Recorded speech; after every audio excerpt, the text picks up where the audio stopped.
There is a plastic water pipe that went into as many as 10 million American houses, is no longer legal to install in any of them, and cannot be inspected, tested, or graded by anyone.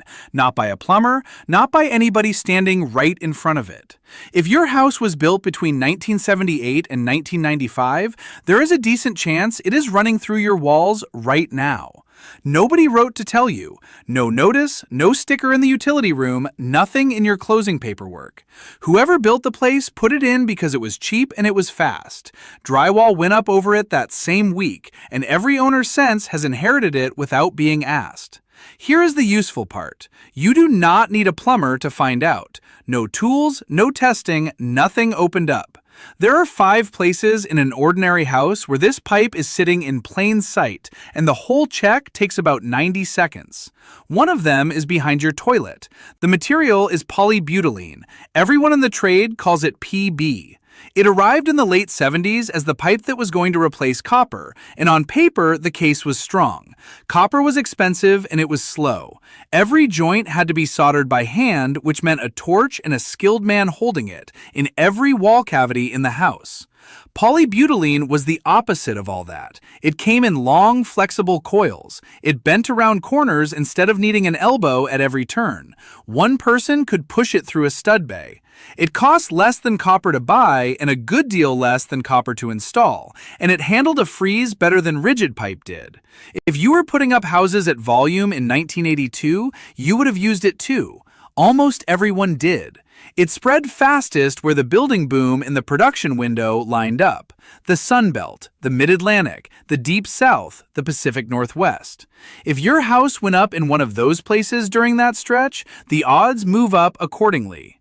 It was sold under a few different brand names, Quest and Vanguard among them, though the brand is not much help to you now. Some of those same companies went on to make perfectly good modern pipe. The name on it is not the tell. Then the leaks started. If you have not run into this channel before, I'm Wade. I pay attention to houses, not the market side and not what yours is worth. I pay attention to what they are built out of and how that holds up over 40 years. Most of what goes wrong in a house was decided before you ever saw the place, by somebody you never met and sealed up behind drywall the same week. That's what this channel is for. What's actually wrong, what it actually means, and roughly what it actually costs. Let's start with 3 things that tell you what you are looking at and then go through where to find it. Start with the color. It is useful and it is not conclusive. In most of the country, PB is gray. It also came in blue, black, silver, and white. Blue was used mainly outdoors and on cold water only, so blue is what you are most likely to see out at the meter or where the line enters the house. But color is regional. Inspectors in California report going whole careers without ever seeing gray PB, while in the Mid-Atlantic it is the standard. Gray is a good first flag. It is not a verdict. Then how it feels. It is plastic and it is flexible. It curves. Rigid copper and rigid PVC do not curve. They turn at a fitting. It runs ½ an inch to an inch in diameter, and you will not find it on drain, waste, or vent lines. Supply only. Then the marking, and this is the one that settles it. Polybutylene is stamped along its length with the code PB2110. If you find that stamp, you have found polybutylene. Nothing else is marked that way. Then there is the thing that fools people. Modern houses are full of a flexible plastic supply pipe called PEX. It is code approved, it is fine, and people mix the two up constantly. PEX is usually red, blue, or white, and it is more flexible than PB, not less. But you can see the problem. Blue and white overlap between the two, which is exactly why you go find the stamp instead of trusting the color. The fittings will not tell you much either. Early systems used plastic fittings with metal crimp rings. Later systems used metal, and plenty of houses had the plastic ones swapped out somewhere along the way. The flexible tubing is the indicator, not the fitting. Now for where to look.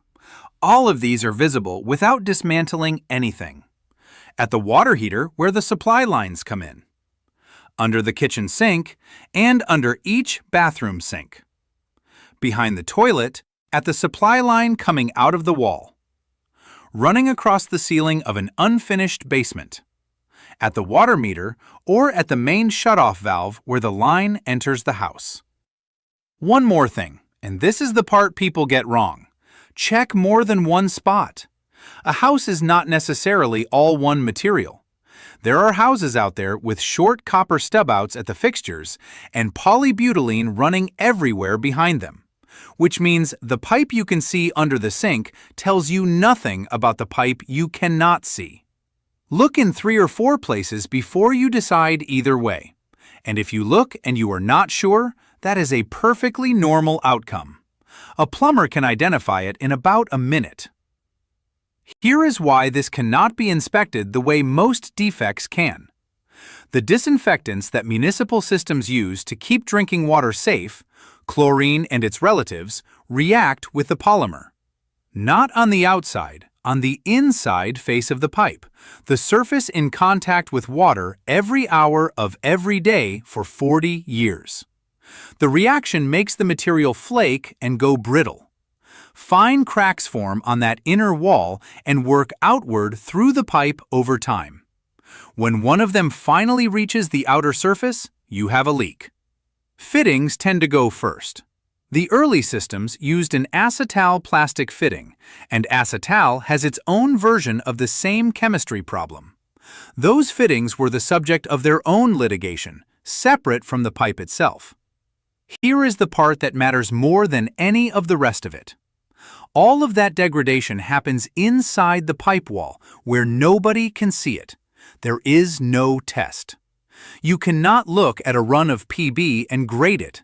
You cannot measure it without shutting the water off and cutting the pipe open, which nobody is going to do to a system that is currently working. An inspector standing in your basement looking at 40-year-old polybutylene knows exactly what you know, which is that it is polybutylene. And when it does go, it usually goes without warning and often inside a wall. Which is how a pinhole becomes a mold problem before anybody notices there is water where there should not be. Which is where I want to slow down, because everything I have just said points in one direction, and the actual field experience points somewhere more complicated. A home inspector in the Mid-Atlantic writing publicly about this put it plainly. He finds polybutylene fairly regularly in houses of that vintage. He has also inspected many thousands of homes since 2002, and in all of that, he has found PB actually leaking on exactly one occasion. That is one inspector in one region, so do not go building a statistic out of it. But it lines up with something you can work out for yourself. 10 million houses got this pipe. The settlement program repiped a few 100,000 of them. The rest of it is still in the walls, still holding pressure, still doing the job it was put in to do 30 and 40 years ago. Both of those things are true at once. It is a real defect, degrading on a chemistry curve nobody can measure, with real consequences attached. And most of it has not failed. I would not lose sleep over it. I would want to know whether I had it. The consequence that actually bites most homeowners is not a burst pipe. It is insurance. Insurers treat polybutylene as a known risk rather than an accident waiting to happen, and there is a meaningful difference between those two things. A known risk is something a carrier can price for or decline outright. Some charge more. Some will not write the policy at all. Some will write it and exclude water damage originating in the plumbing system, which is a policy that looks like coverage and is not. You will find a specific percentage of carriers quoted all over the internet. Ignore it. It traces back to companies that sell repipes, and it is not sourced to anything. What is verifiable is the direction.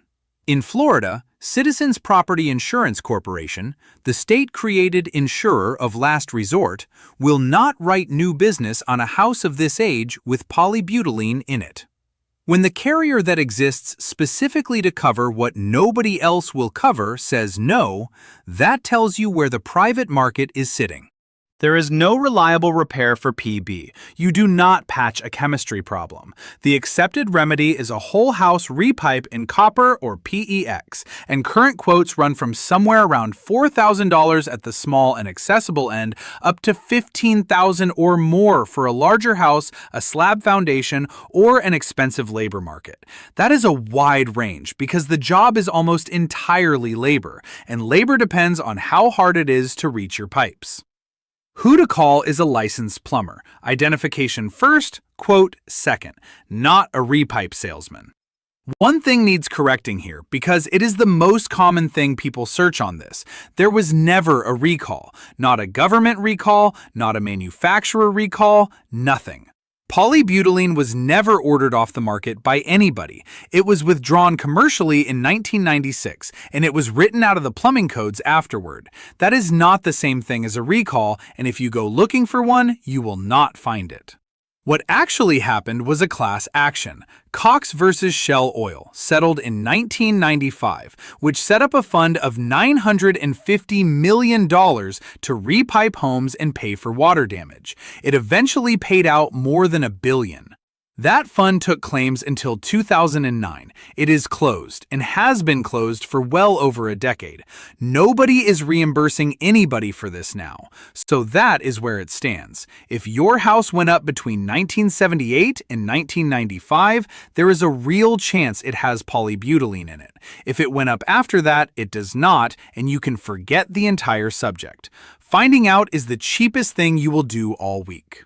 Look under the kitchen sink. Look at the supply lines at the water heater. Look at the basement ceiling if the basement is unfinished. Look out at the meter. And go look behind your toilet at the pipe coming out of the wall and see whether it is gray, whether it bends, and whether it says PB2110 down the side. If it does, you know something about your house that you did not know this morning, and you can decide what to do about it on your own timeline. If it does not, you are done.